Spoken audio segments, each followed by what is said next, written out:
Hi everyone, this is Julie and welcome to another Creative Design Team collab video. We were so excited to share with you the new Everyday Moments CTMH Cricut collection that we decided to pop in for a bonus collaboration this month. Together we will be featuring the Forever Friends 12x12 layout. So here you see me popping that on my canvas. I've gone ahead and I've duplicated all of those images, and on the left hand side here I am altering that layout ever so slightly. So in order to do that, you have to ungroup all of the images and then you can start playing with it. So I've changed here from 2 photos to 1 single photo because I knew exactly which picture I wanted to place in this layout. So another thing that I like to do is I like to color the images that I'm going to use in the finished product that I'm going to create.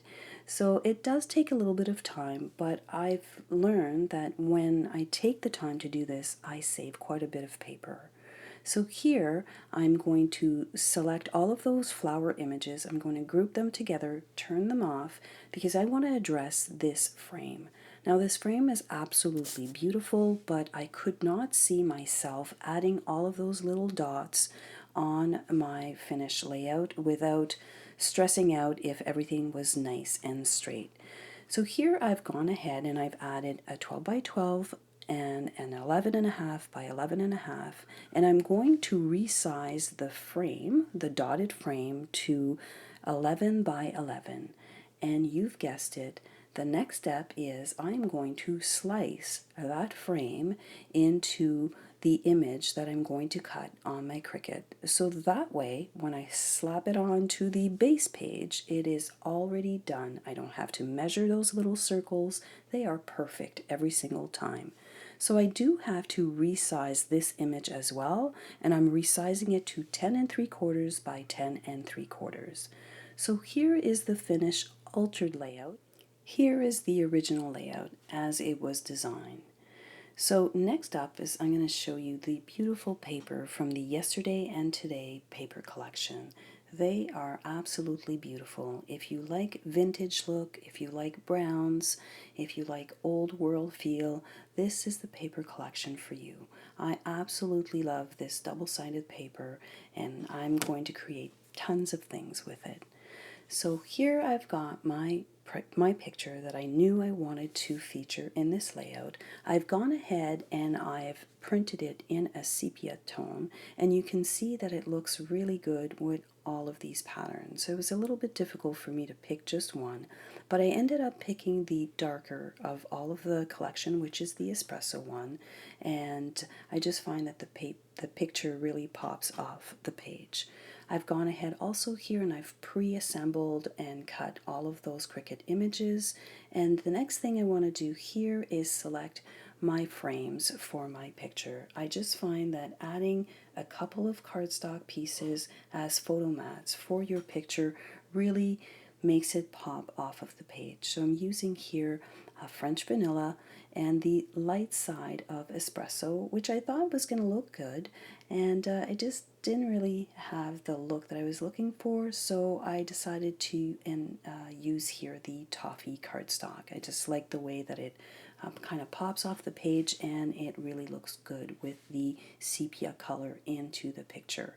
So here I'm going to use my paper trimmer and I'm going to cut this piece of cardstock to 6 1/4 by 6 1/4, and I'm going to cut this one here at 6 1/2 by 6 1/2.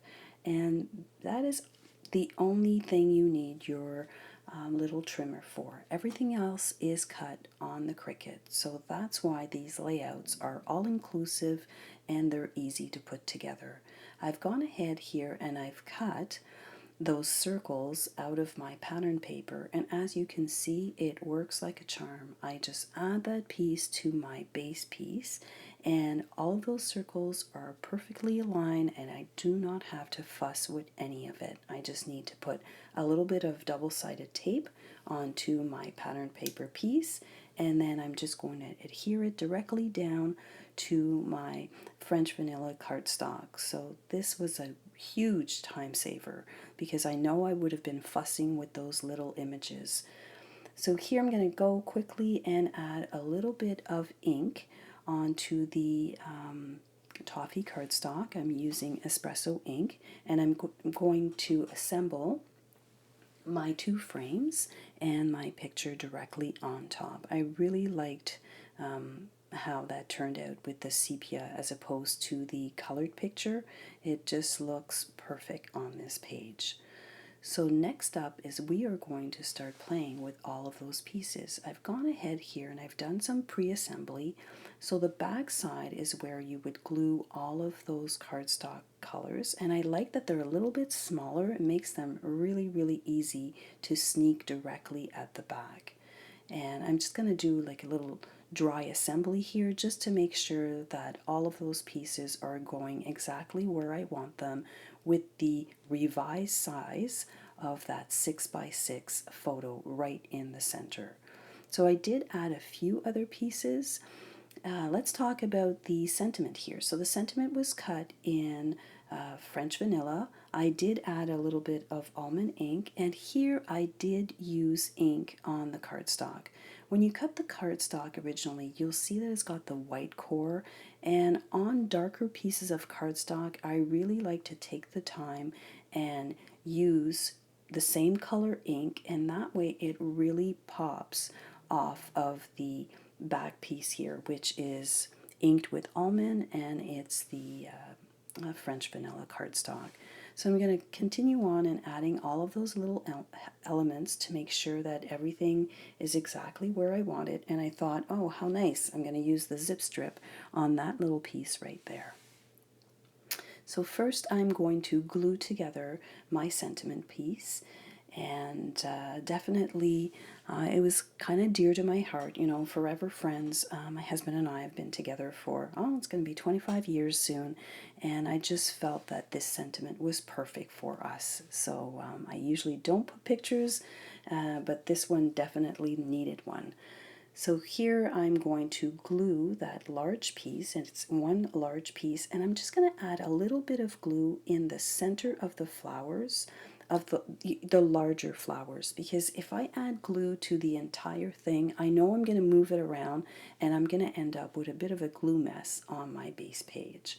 So as you can see here, I'm just kind of flipping this over, and I'm just going to maneuver it just ever so slightly so that it's exactly where I want it. And by placing just a little bit of glue in the center of those flowers, I didn't end up with a mess on my finished product. So here, you know, the layout calls for having it on the right, that sentiment, but I think I'm going to end up putting it on the left-hand side. So again, I'm kind of playing with my pieces here just to make sure that they fit, and I'm just going to glue those down. I added a little bit of the zip strip on that particular piece, and no layout is complete without a little bit of a dimension. And the flower right here was perfect for that. I'm going to add those little leaves at the bottom just with regular glue. I'm also going to use my 3D foam tape to pop that sentiment. It's just going to look so much better with just a little bit of dimension.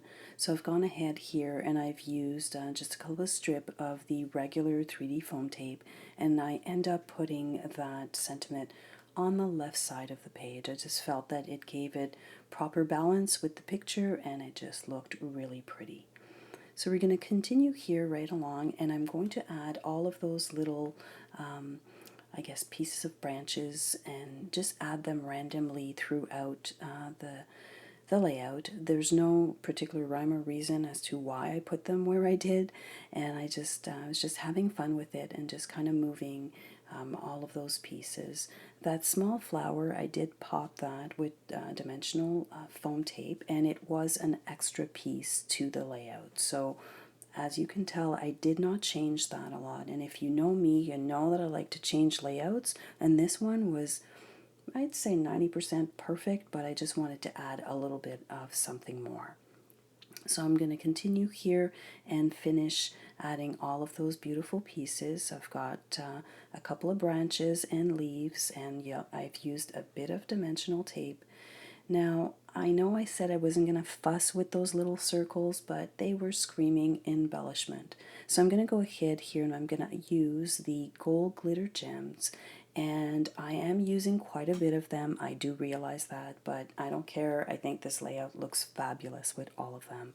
So if you add the large one, and if you skip every second one, you can go then and use the smaller gems and put them in between all of them, and you can do the entire page with one of those little packs. So I just thought that that looks so regal, and the gold was just so pretty that I just couldn't help myself.